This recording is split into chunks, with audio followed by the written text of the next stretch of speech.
Welcome back students. और पिछले turn पे हम लेके चले थे अपना टॉपिक आइडेंटिफिकेशन 1 एंड 2 वीडियो।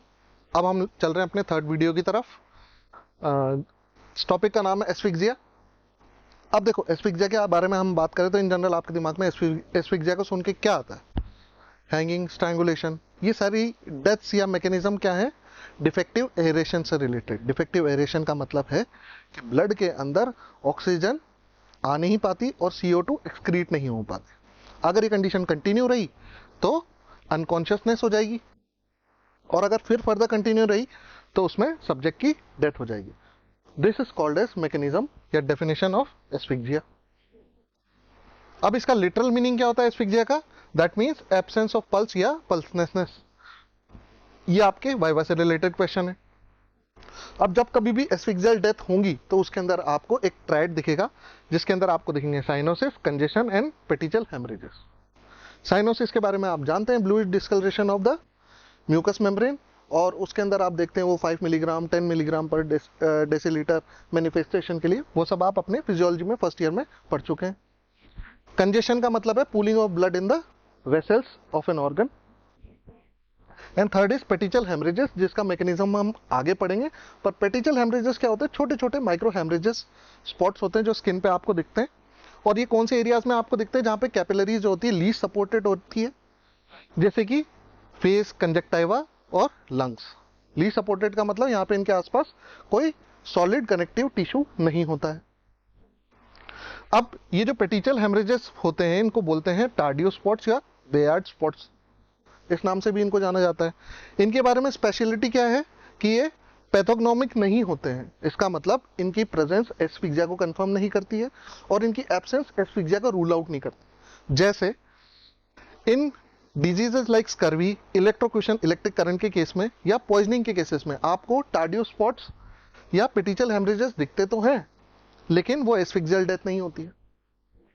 इसके अलावा ड्राउनिंग जो है वो एस्फिक्सियल डेथ है, लेकिन उसके अंदर आपको ये टार्डियो स्पॉट्स नहीं दिखते हैं, इसलिए ये पैथोग्नोमिक नहीं माने जाते हैं। अब इसके बाद हम आते हैं नेक्स्ट कंप्रेशन फोर्सेस पे। देखो, ये समझने का पार्ट है। मान लीजिए आपकी नेक है, इस नेक के आसपास एक लाइगेचर बांध दिया और इससे हम कंटिन्यूसली वजन इसमें इंक्रीज करते जा रहे हैं।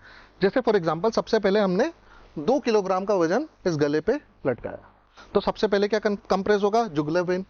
उसके बाद में फर्दर अगर हमने वेट को इंक्रीज करके 5 किलोग्राम कर दिया तो आपकी कैरोटिड आर्टरी भी कंप्रेस हो जाएगी। इसको बढ़ा के अगर हमने 9 kg कर दिया तो आपका ट्रेकिया भी कंप्रेस हो जाएगा। इसके बाद में अगर आपने 14 kg कर दिया तो थायराइड कार्टिलेज का फ्रैक्चर, उसके बाद 19 kg पे क्रिकॉइड कार्टिलेज का फ्रैक्चर, और 30 kg पे आपकी वर्टेब्रल आर्टरी कंप्रेस हो जाएगी। इतना फोर्स चाहिए इंक्रीजिंग ऑर्डर में आपके इन स्ट्रक्चर्स को कंप्रेस करने के लिए। ये इंपॉर्टेंट कहाँ आता है? जैसे हैंगिंग के केस में, हैंगिंग के केस में क्या होता है? आपकी ट्रेकिया कंप्रेशन के लिए 9 किलोग्राम का होता है, बट मिनिमम जितना फोर्स रिक्वायर्ड होता है that will B 2 kilogram. 2 kilogram का अगर आपने फोर्स अप्लाई किया तो एस्फिक्सिया स्टार्ट हो जाएगा, क्योंकि जुगुलर वेन कंप्रेस हो गई है। जुगुलर वेन कंप्रेस हो गई, इसका मतलब कि ब्रेन से जो वीनस आउटफ्लो है दैट विल बी ऑब्स्ट्रक्टेड और there will be pooling of blood in brain tissue. चलिए आगे चलते हैं।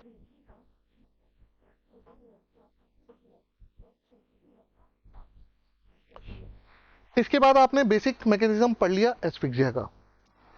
अब मैं आपको बताता हूँ ये आपके सिलेबस के हिसाब से, CBME के हिसाब से कहाँ इंपॉर्टेंस रखता है। सबसे पहले तो इसका कॉम्पिटेंसी नंबर जो है दैट इज 2.020 से लेकर 2.23, मतलब 4 लेक्चर, 4 घंटे आपको इस टॉपिक के लिए असाइंड है। CBME में इसको पढ़ाने का तरीका क्या बताया गया है? दैट इज लेक्चर दे दो, स्मॉल ग्रुप में आपके ग्रुप बना के डिस्कशन कर लो, demonstration, observe, assist and perform. आपको इसकी ऑटोप्सी असिस्ट तक करनी है, आपको मोर्चुरी में जाके आपको एस्फिक्सियल डेथ की ऑटोप्सी भी ऑब्जर्व करनी है। इसके अलावा आपके जो यूनिवर्सिटी एग्जामिनेशन होते हैं रिटर्न, उसके अंदर आता है, वाइवा वोस के अंदर आता है। जैसे कि आपका होता है ऑस्पी। ऑस्पी क्या होता है? Objectively structured practical examination.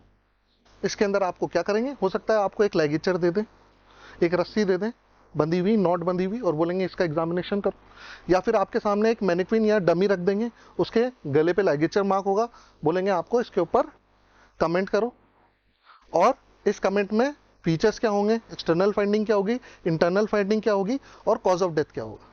तो उस केस में क्या होता है, एक आपके सामने मैनिक्विन रख दिया, आपसे उसको आइडेंटिफाई करने के लिए बोला, that will be objectively structured, और फिर उससे रिलेटेड फर्दर आपके प्रैक्टिकल एग्जामिनेशन होंगे। तो this will be called as osprey.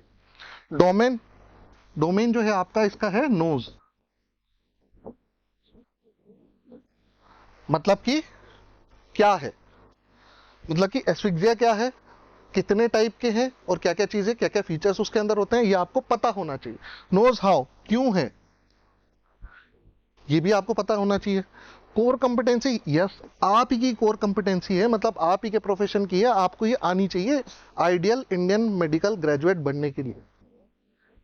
जैसे फॉर एग्जांपल डीएनए फिंगरप्रिंटिंग है, उसका जो प्रोसेस है, वो नाइट्रोसेल्युलोस मेम्ब्रेन, वो ट्रांसफर वगैरह वगैरह, वो कोर कॉम्पिटेंसी नहीं है, क्योंकि that will be part of forensic scientist to perform. लेकिन एस्फिक्सियल डेथ, इसका आइडेंटिफिकेशन, इसके एक्सटर्नल इंटरनल फीचर को आइडेंटिफाई करना और इससे कॉज ऑफ डेथ निकालना, ये आपकी कोर कॉम्पिटेंसी है। इसी तरीके से आपके सारे लेक्चर्स डिजाइन होते हैं। इसके अलावा नेक्स्ट एग्जाम में इसमें से आपके इमेज बेस्ड क्वेश्चन बहुत सारे आते हैं। अभी भी रिसेंटली जो आपकी नीट 2022-23 जो हुआ है अभी रिसेंटली, उसके रिकॉल्स में अगर आप यूट्यूब पे देखोगे तो आपको ऐसे बहुत सारे क्वेश्चंस मिलेंगे, जिसके अंदर कि उन्होंने एक फोटो दे रखा है और उसके अंदर नेक पे इंजरी है, और आपसे पूछा गया है कि किस टाइप की इंजरी है, या फिर कॉज ऑफ डेथ उसमें डायरेक्ट पूछ लेते हैं। रिकॉल्स हैं उसमें बायस होते हैं, कोई भी रिकॉल कंप्लीट नहीं होता। इसके अलावा इसमें आपसे पूछ सकते हैं ऑब्जेक्टिवली स्ट्रक्चर्ड क्लिनिकल एग्जामिनेशन।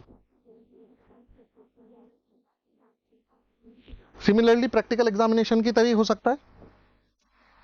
और नेक्स्ट 2 के अंदर आपका ऑस्पी वाले पार्ट पे चले जाएंगे। तो इसका मतलब है कि जो जो आपके एग्जाम्स होते हैं, उस एग्जाम्स में हर पार्ट में, चाहे आपकी स्पॉटिंग हो, चाहे आपका वाइवा हो, चाहे आपका रिटर्न हो, चाहे आपका नेक्स्ट 1 हो, चाहे नेक्स्ट 2 हो, ये टॉपिक बहुत इंपॉर्टेंट है। ये डिटेलिंग हमने एक बार आपको बता दी है। अब आप अपनी जो नीट यूजी करिकुलम है, उसके अंदर आई थिंक पेज 237 ऑनवर्ड्स आपके सारे कॉम्पिटेंसेस और उनके ये पार्ट दिए हुए हैं। तो जब भी आप कोई टॉपिक पढ़ना चाहते हैं, आप उस पर जा सकते हैं और आप ये सारी चीज़ें सॉर्ट कर सकते हैं कि ये टॉपिक हमारे लिए कितना इंपॉर्टेंट है और किस तरीके से इंपॉर्टेंट। चलिए नेक्स्ट स्लाइड पे चलते हैं। अब देखो हमने किया क्या, बेसिकली आपके टाइप्स ऑफ एस्फिक्सियल डेथ दे रखे हैं, तो मैकेनिकल और ये बाकी सारी हैं। मैंने इसको डिवाइड कर दिया मैकेनिकल या वायलेंट एस्फिक्सिया और नॉन मैकेनिकल एस्फिक्सिया के अंदर, आपके समझने के लिए। बाकी ये सारा एक ही क्लासिफिकेशन के अंदर आता है। इसके अलावा होती है आपकी सफोकेशन डेथ।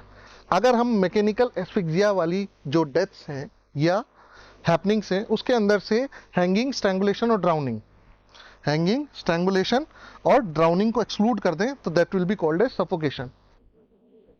मतलब कि एरेशन आपका स्टॉप हो जाता है।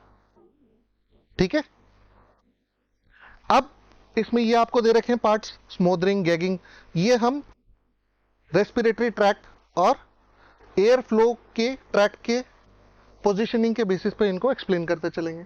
जैसे फॉर एग्जांपल स्मोदरिंग क्या होता है, आपके यहाँ पे तकिया रख दिया, मुंह पे हाथ रख दिया, जिससे आपका नेजल ओरिफिस और माउथ दोनों ब्लॉक्ड हो गए, आप सांस नहीं ले पाए, डिफेक्टिव एरेशन, डिफेक्टिव ऑक्सीजनेशन, और फिर आपकी हो गई डेथ, आपकी मतलब सब्जेक्ट की।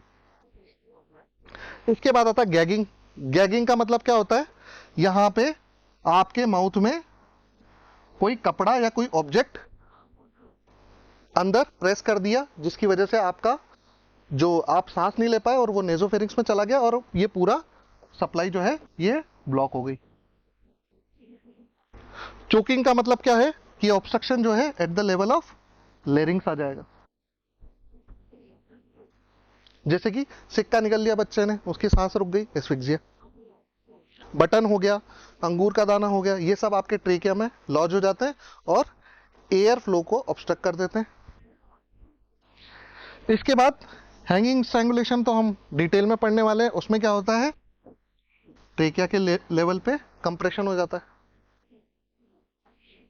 इसके बाद में आता है आपका ओवरलेइंग। ओवरलेइंग का सिंपल सा एग्जांपल से हम समझते हैं। जैसे एक मदर है, एक छोटा सा नया सा प्यारा सा बेबी है, वो पास में सो रहा है, माँ ने करवट बदली और उसके नीचे वो बच्चा दब गया।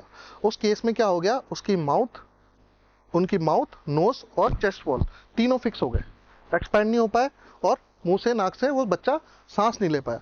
तो that will be called as overlaying, मतलब कि ऊपर। इसके बाद आता है वेजिंग। अब वही बच्चा क्रॉल करते हुए दीवार और पलंग के बीच में जाके फंस गया, वो वहां पे सांस नहीं ले पाया, that will be called as wedging. आप किसी बिल्डिंग में खड़े हैं और आपके ऊपर छत गिर गई, आपकी चेस्ट वॉल एक्सपैंड नहीं हो पाई। चेस्ट वॉल एक्सपैंड नहीं हो पाई तो आप सांस नहीं ले पाए, ब्रीदिंग नहीं कर पाए और उसकी वजह से आपकी डेथ हो गई। तो that will be called as traumatic asphyxia, वो चेस्ट वॉल के लेवल पे आ गया। इसके बाद आता है आपका ड्राउनिंग, मतलब कि पूरे ट्रैक के अंदर वाटर भर गया, एयर फ्लो नहीं हो पाया, डिफेक्टिव एरेशन, ऑक्सीजन का एक्सचेंज नहीं हो पाया, एंड दैट एस्फिक्सियल डेथ। ये पार्ट आपको समझ में आ गया। धीरे धीरे और डेफिनेशंस हम लेके चलेंगे, इनके बाकी फीचर्स भी हम पढ़ेंगे। आगे चलते हैं। अब मैंने आपको सारी एस्फिक्सियल डेथ बताई, अभी कुछ टाइप्स भी बताए। इसके अंदर पैथोफिजियोलॉजी क्या होती है? पैथोफिजियोलॉजी इसके अंदर सिंपल सी होती है। देखो, ये वाला पार्ट जो येलो में है, ये सेंट्रल, यही मेन कॉज है, और ये जो पिंक में मैंने डिनोट कर रखे हैं, ये इसके क्लिनिकल आउटकम है या क्लिनिकल फीचर्स है। जब एस्फिक्सिया होता है तो क्या क्या सिम्टम्स या क्या क्या साइंस हमको देखने को मिलते हैं। देखने में बड़ा कॉम्प्लिकेटेड लग रहा होगा, लेकिन ये है बड़ा सिंपल। और कहानी होती है छोटी कहानी होती है बहुत छोटी सी, और वो होती है at the level of tissue. कैसे होती है, इस फिगर को हम थोड़ा सा एक्सप्लेन करेंगे। इस पार्ट पे अब आप ध्यान रखना।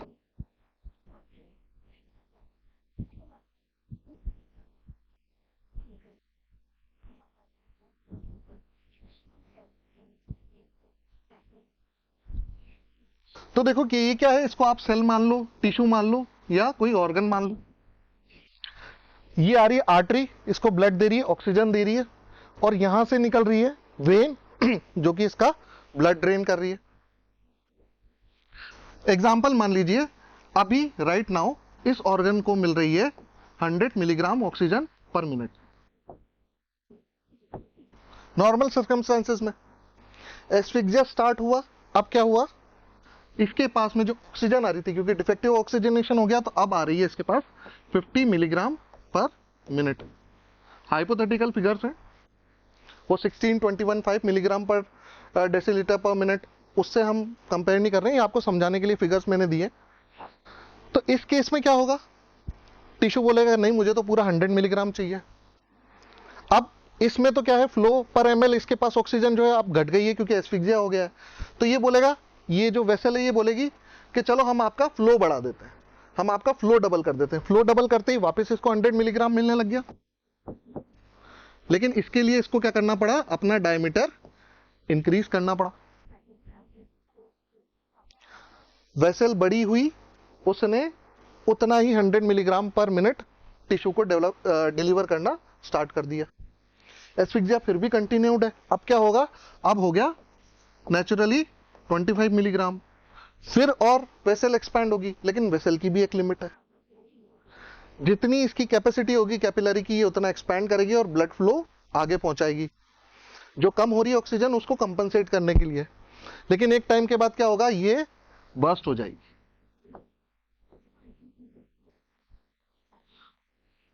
इतनी सी कहानी है एस्फिक्सिया की। इसके बाद में बाकी सारे फीचर्स, बाकी सारे फैक्टर्स इससे ही निकल के आते हैं, हम देखेंगे कैसे।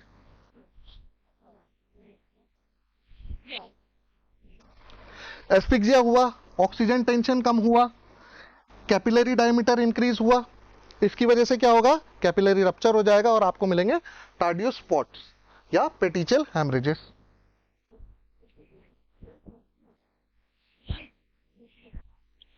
इसके बाद में क्योंकि ऑक्सीजन डिक्रीज हो गई टिश्यू में, तो आपको देखने को मिलेगा साइनोसिस यानी bluish discolouration of the mucous membrane. क्योंकि कैपिलरी का डायमीटर इंक्रीज हुआ है, टिश्यू के अंदर ब्लड फ्लो इंक्रीज हो गया है, ड्रेनेज उतना नहीं है, तो इन दैट केस हो जाएगा stasis of blood in organ. अब ऑर्गन के अंदर ब्लड ज्यादा रुकने लगा है तो उससे हो जाएगा कंजेशन ऑफ विसराज। अब जब ब्लड विसराज के अंदर ही रुकने लगा है, वो सर्कुलेट नहीं हो रहा है, तो वीनस रिटर्न, हार्ट को जो राइट साइड को जो ब्लड जा रहा है दैट विल बी डिक्रीज, और उसकी वजह से क्या हो जाएगा, डिक्रीज सर्कुलेशन।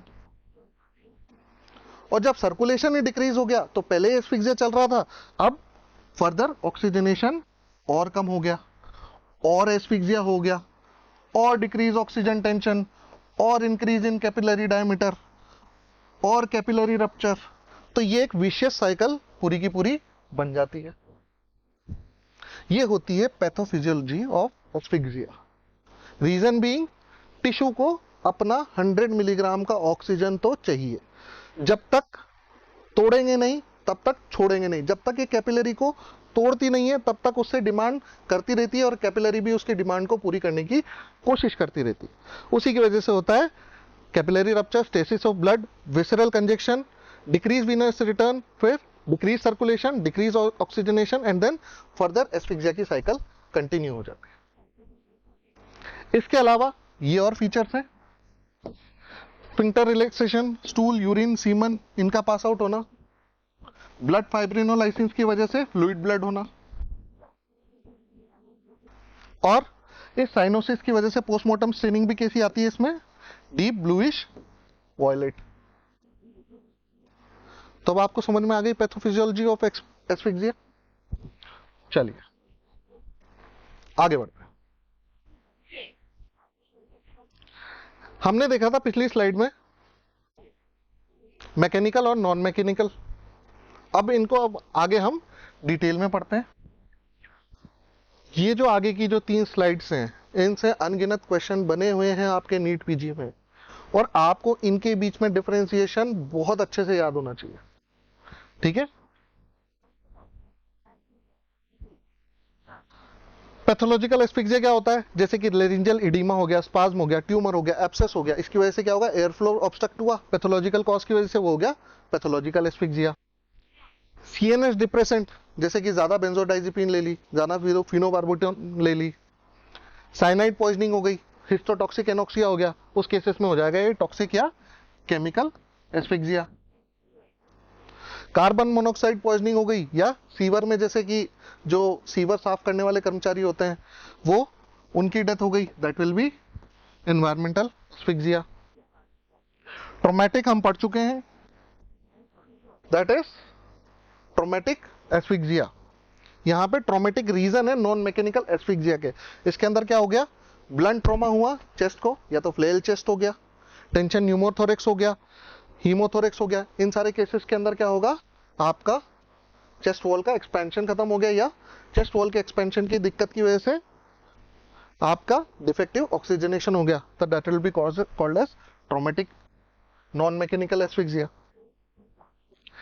इसके अंदर क्या होता है, अब पोजिशनल या पोस्चरल हाइपोक्सिया के अंदर, सॉरी पोजिशनल या पोस्चरल एस्फिक्सिया के अंदर ये दोनों क्वेश्चन आपसे पूछे जा चुके हैं। एल्कोहलिक्स के अंदर क्या होता है, जैसे वो कुर्सी के ऊपर उनका upper part of the body है, और उनका जो थोरेक्स वाला पार्ट है और नेक वाला पार्ट है वो नीचे है, या फिर ऊपर की सीढ़ी पे उनकी कमर है और लोअर सीढ़ी पे वो प्रोन पोजीशन में नीचे वाली सीढ़ी पे लेटे हुए, उनका मुंह नीचे वाली सीढ़ी पे है। तो इन दैट केस क्या होता है, उनकी गर्दन जो है ये अपने आप पे कोलैप्स हो जाती है, और वो अपने आप को एक जैकनाइफ पोजीशन में पाते हैं, क्योंकि वो अनकॉन्शियस होते हैं, इंटॉक्सिकेटेड होते हैं, तो उस कंडीशन को काउंटर खुद से नहीं कर पाते हैं। इस केस में उनकी डेथ हो जाती है। तो इसको बोलते हैं पोजिशनल या पोस्चरल एस्फिक्सिया। इसके बाद होता है हॉक टाइम। इस पे भी आपका क्वेश्चन आया हुआ है कि हॉक टाइम के केस में कौन किस टाइप का एस्फिक्सिया होता है, तो हम बोलते हैं पोजिशनल या पोस्चरल। इसके अंदर क्या होता है, इस आदमी की देखो हाथ पीछे है और इसकी रिस्ट को बांध दिया और एंकल से बांध दिया। इस केस में क्या होगा, इसकी रिस्ट और इसके एंकल आपस में बंध गए हैं। ये कुछ देर तक तो इसको काउंटर कर लेगा, लेकिन ये हमेशा के लिए नहीं कर सकता। इस केस में हम इसको बोलते हैं हुक टाइंग, और इसके अंदर फाइनली डेथ हो जाती है।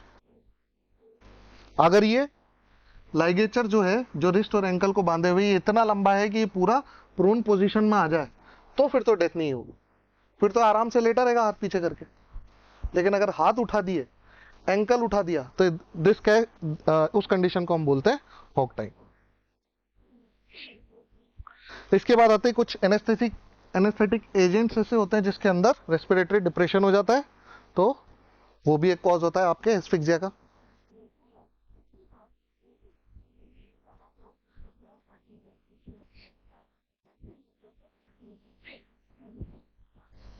इसके बाद आते हैं हम हैंगिंग के ऊपर। हैंगिंग मतलब कंस्ट्रिक्शन फोर्स कहाँ है, at the level of neck, tracheal compression हो रहा है और लाइगेचर अराउंड द नेक की वजह से डेथ हो रही है।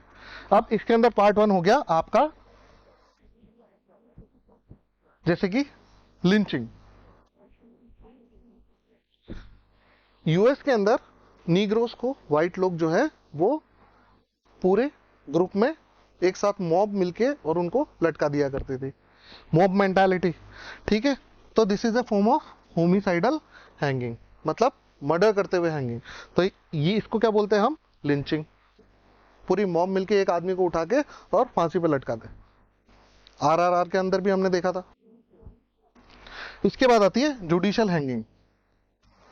जुडिशियल हैंगिंग मतलब कि जब सजाए मौत मिलती है, तो इंडिया के अंदर कौन सा बेटर, अलग अलग कंट्रीज के अंदर सजाए मौत के अलग अलग प्रावधान होते हैं, अलग अलग तरीके होते हैं। जैसे कई जगह पे इलेक्ट्रिक चेयर से मारते हैं जब सजाए मौत मिलती है, कि कई कंट्रीज के अंदर क्या करते हैं, जहर का इंजेक्शन लगा देते हैं।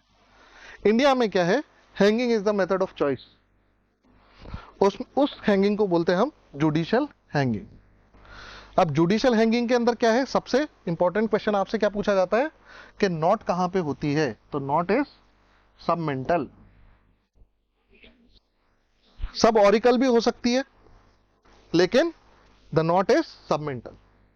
क्वेश्चन आएगा तो आपको सबमेंटल लगाना है। बॉडी कितने मीटर से ड्रॉप करते, 10 से 15 फीट या 5 मीटर लगभग, लेकिन ये उसके वेट के ऊपर भी डिपेंडेंट होता है।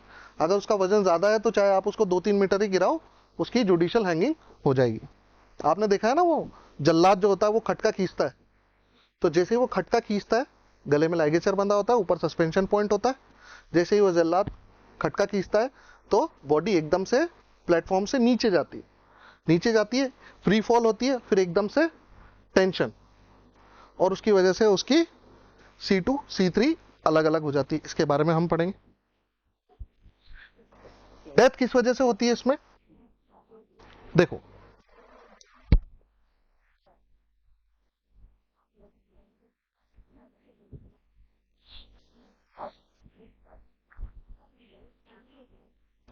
ये आपकी वर्टेब्रास है,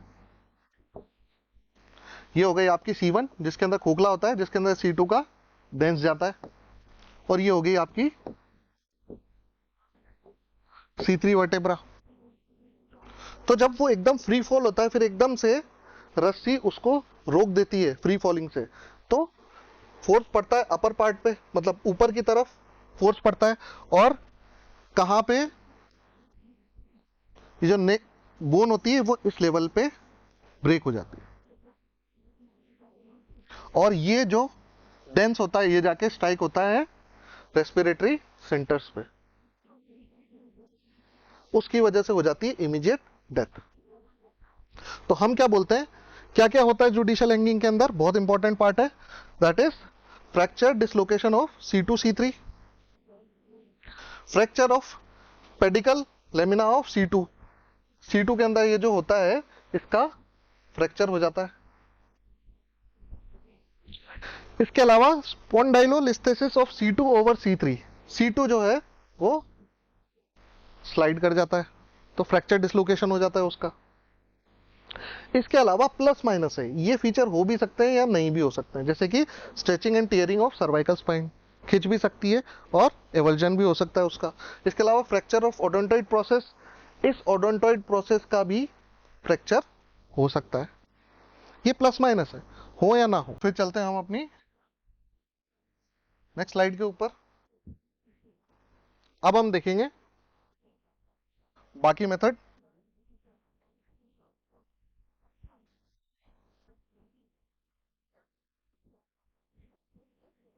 स्ट्रैंगुलेशन, स्ट्रैंगुलेशन क्या होता है? हैंगिंग में तो क्या था, गले में लाइगेचर और ऊपर बांध दिया, ठीक है।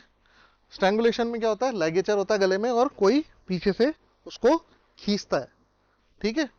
तो ये होता है या तो लाइगेचर से आपके गले पे प्रेशर डाला जाए और कोई इंसान पीछे से उसको पकड़ के खींचे, या फिर ये हो सकता है मैनुअल स्ट्रैंगुलेशन या थ्रॉटलिंग, जिसमें कि कोई इंसान हाथों से गला दबा दे। This is called as throttling. Throttling जो होती है वो most violent form of mechanical asphyxia होती है, मोस्ट वायलेंट फॉर्म। सबसे ज्यादा सबक्यूटेनियस टिश्यू का डैमेज, सबसे ज्यादा वेसल, सबसे ज्यादा मस्कुलर डैमेज इसी के अंदर मिलता है। थायराइड या हाइड्रोइड कार्टिलेज का फ्रैक्चर भी सबसे कॉमनली इसी के अंदर मिलता है। हम बोलें कि हैंगिंग, स्ट्रैंगुलेशन और थ्रॉटलिंग, इसके अंदर सबसे ज्यादा वायलेंट चेंजेस या इंटरनल चेंजेस, इंटरनल इंजरीज किसके अंदर मिलेगी, तो हम बोलेंगे थ्रॉटलिंग के अंदर। आगे पढ़ेंगे ये भी हम। इसके बाद मगिंग क्या होता है, with the help of bend of the elbow, किसी की बेंड ऑफ द एल्बो से किसी की गर्दन दबा दी, ठीक है। बांस डोला क्या होता है, जैसे ये इंसान है, ये इसकी गर्दन है, इसके आगे एक बांस की डंडी है और पीछे एक बांस की डंडी लगाई, दोनों पे बांध दिया धागा और फिर इसके बाद इसको दबाया। आगे एक बांस है या डंडी है, पीछे एक स्टिक है या डंडी है और दोनों एंड रस्सी से बंधे हुए हैं, एंड देन उसके बाद प्रेशर अप्लाई किया जाता है। कई बार लोग बाग ऐसे आगे लठ रख के या लाठी रख के और घुटने से दूसरे सामने वाले इंसान के गले पे भी दबा देते, ठीक है। इसके बाद आता है गैरोटिंग। गैरोटिंग के अंदर क्या होता है, इस गले के आगे एक स्टिक रखी और पीछे बांधा एक लाइगेचर और उसको जल्दी से टाइट कर दिया, तो उसकी वजह से क्या होगा, ये पीछे से टाइट करने की वजह से आगे कंप्रेशन कर देगा, उसकी वजह से हो जाएगी एस्फिक्सियल डेथ। ये भी एक स्ट्रैंगुलेशन का टाइप है। स्पेनिश विंडलास, इस पे क्वेश्चन कई बार पूछा गया है। It is a method of garrotting, method practised, ठीक है। इसके बाद आता है आपका इनकैपरेटामेंटो। इसके अंदर क्या होता है, देखो पहले तो हमने देखा था कि रिस्ट से एंकल को बांधा था, ये एक स्टेप आगे चले गए, इन्होंने क्या कहा करा, गले में एक लाइगेचर बांधा और उसको इसके एंकल से बांध दिया और उसकी डिस्टेंस कर दी कम। अब जब तक ये इस तरीके से हवाई जहाज बन के लेटा रहेगा तब तक जिंदा रहेगा, लेकिन हमेशा नहीं रह सकता। एक टाइम आएगा जब इसको अपने पैर नीचे करने पड़ेंगे और थोरेक्स भी नीचे जाएगा। इन दैट केस ये लाइगेचर इसकी गर्दन को पीछे की तरफ कंप्रेस करेगा। अब इस लाइगेचर की खास बात क्या है कि इसके अंदर नूज नॉट जो होती है वो होती है रनिंग नूज, मतलब कि सरफंदा होता है ना, जिसमें जैसे आप रस्सी को कसते जाओ वैसे ही वो रस्सी का जो सर्कल रहता है वो छोटा होता जाता है, ठीक है। रनिंग नूज होती है उसकी, फिक्स नूज नहीं होती है, ठीक है। वो चेंज की जा सकती है, उसकी डायमीटर, जो सर्कल होता है उसका डायमीटर चेंज किया जा सकता है। तो ये इसके अंदर होती है रनिंग नूज, स्लिप नॉट भी बोलते हैं उसको, रनिंग नूज को। और ये सेल्फ स्ट्रैंगुलेशन से ही इंसान मर जाता है। इसके बाद आता है लॉन्ग स्कार्फ सिंड्रोम। जैसा आपने देखा होगा कई बार लंबा सा स्कार्फ पहन रखा है, चलती हुई मोटरसाइकिल के पहिए में आ गया और एक्सीडेंटल स्ट्रैंगुलेशन हो गया। इसके अलावा एक चीज होती है सूडो स्ट्रैंगुलेशन ग्रूव। बच्चों की क्या होता है, नेक बहुत चबी होती है, कई सारे चबी चबी बच्चे होते हैं गोलू मोलू से, क्यूट क्यूट से, तो उनके गले में क्या होता है, सल होते हैं। वो सल एक दूसरे के ऊपर इस तरीके से अरेंज हो जाते हैं कि उनकी यहाँ पे ग्रूव बन जाती है। तो कभी उन बच्चों की अगर मान लो सडन इन्फेंट डेथ हो जाए, सिड्स जिसको बोलते हैं, सडन इन्फेंट डेथ सिंड्रोम या कॉट डेथ उसको बोलते हैं, तो उस केसेस में वो बच्चे जब हमारे पास में आते हैं तो हमें ऐसा लगता है कि यार इनको स्ट्रैंगुलेट करके मारा गया। लेकिन उस केस में हमें उनका बॉडी बिल्ड देखना पड़ता है, उनकी नेक में फैटी टिश्यू देखने पड़ते हैं और ये पता लगाना पड़ता है कि ये इंडेंटेशन मार्क्स जो हैं वो उनकी स्किन फोल्ड्स की वजह से हैं या फिर किसी लाइगेचर की वजह से। ठीक है।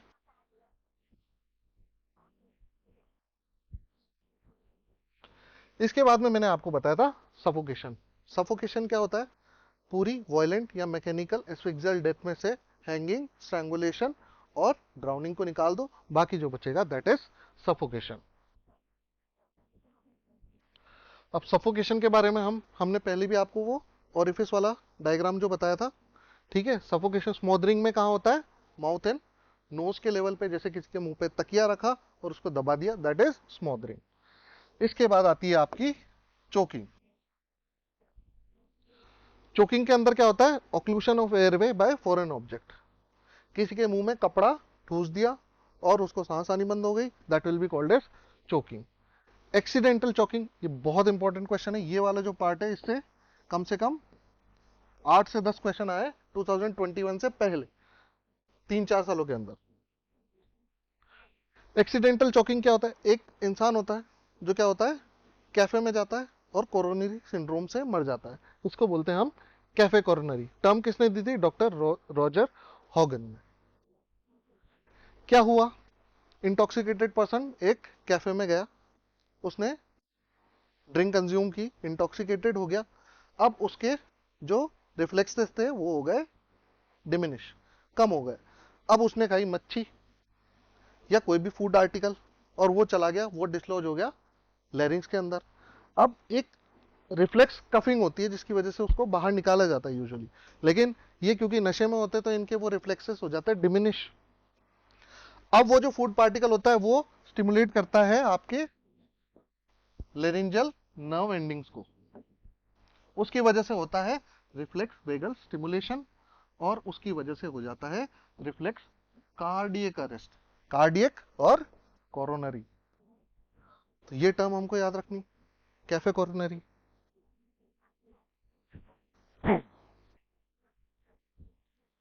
इसके बाद आता है आपका चोकिंग, सॉरी गैगिंग। गैगिंग का मतलब वही है, पुशिंग ए क्लोथ, किसी के मुंह में कपड़ा रख दिया उसकी वजह से उसकी, या कोई भी फॉरेन ऑब्जेक्ट रख दिया उसकी वजह से उसकी डेथ हो गई। यूजुअली ऑब्स्ट्रक्शन कहां पे होता है? नेजोफेरिंग्स के लेवल। इसके बाद बर्किंग। दो भाई थे, विलियम बर्क और विलियम हेयर। भाई क्या दोस्त पता नहीं कौन थे, बट इन्होंने एक नया तरीका निकाला। काफी सारी इन्होंने होमिसाइडल डेथ कॉज की, बहुत सारे मर्डर करे इन्होंने। उसके अंदर इन्होंने क्या किया, एक बंदा तो जो हो जाता था वो जो मरने वाला सब्जेक्ट होता था उसकी छाती पे बैठ जाता था और दूसरा वाला बंदा उसको खींचता था बॉडी। इनमें से कोई एक मरने वाले की चेस्ट पे चढ़ जाता था और दूसरा वाला बंदा बॉडी को खींचता था। ठीक है। और मुंह उसका दबा देते थे ताकि नोज और माउथ से ये सांस नहीं ले पाए। तो ये कॉम्बिनेशन था होमिसाइडल स्मोदरिंग, मुंह दबा दिया, और ट्रोमेटिक एस्फिक्सिया। ट्रोमेटिक एस्फिक्सिया में हमने क्या पढ़ा था कि चेस्ट पे बिल्डिंग विल्डिंग गिर गई या कोई पट्टी वट्टी गिर गई, भारी वस्तु गिर गई, तो उसकी वजह से चेस्ट वॉल का एक्सपेंशन नहीं हो पाया। इस केस में क्या हो गया, इन दोनों में से कोई एक उसकी चेस्ट पे ही चढ़ के बैठ गया। तो होमिसाइडल स्मोदरिंग और ट्रोमेटिक एस्फिक्सिया दोनों के कॉम्बिनेशन से डेथ होती थी। इस मेथड को नाम दिया गया बर्किंग। किसके पीछे नाम पड़ा? विलियम बर्क और विलियम हेयर। ओवरलेइंग, मैंने आपको बताया था, ओवरलेइंग, मदर बच्चे के ऊपर। कंप्रेशन सफोकेशन भी इसको बोलते हैं। चेस्ट, नोज एंड माउथ तीनों के लेवल पे इसमें कंप्रेशन होता है या ब्लॉकेज होता है। मैंने आपको बताई दिया accidental roll over of nursing mother on child. Traumatic asphyxia ये मैं बता चुका हूं आपको, क्रश सिंड्रोम, क्रश एस्फिक्सिया या फिर पर्थिस सिंड्रोम। जैसे कि मैंने आपको बताया कि एक छत पे से एक पट्टी गिर गई आपके ऊपर, सीने के ऊपर। इसके अलावा जैसे आपने अभी सुना होगा, मुंबई के अंदर एक ट्रेजेडी हुई थी, एल्फिंस्टन ब्रिज के ऊपर भगदड़ मच गई थी। तो भगदड़ में जो होती है डेथ क्यों होती है? ऐसा पूछते, स्टैम्पेड जिसको बोलते हैं, उसमें death is due to suffocation and traumatic asphyxia. एक तो सांस नहीं आती, दूसरा लोग बाग सीने पे पाँव रख रख के चढ़ के दूसरी तरफ चले जाते हैं। एक बार जो इंसान स्टैम्पेड में गिर गया ना, वो दोबारा खड़ा नहीं हो पाता। क्यों? क्योंकि पीछे से पूरी मॉब आ रही है। पहले वाले ने पाँव रखा, दूसरे वाले ने पाँव रखा, वो निकल गए, फिर तीसरे वाले ने पाँव रखा, आपका चेस्ट वॉल का एक्सपेंशन नहीं हो पा रहा। दूसरा, आप सबसे नीचे हो इतनी सारी भीड़ में, तो आपको सफोकेशन होगा। सफोकेशन और ट्रॉमेटिक एस्फिक्सिया की वजह से स्टैम्पेड के अंदर डेथ हो जाती है।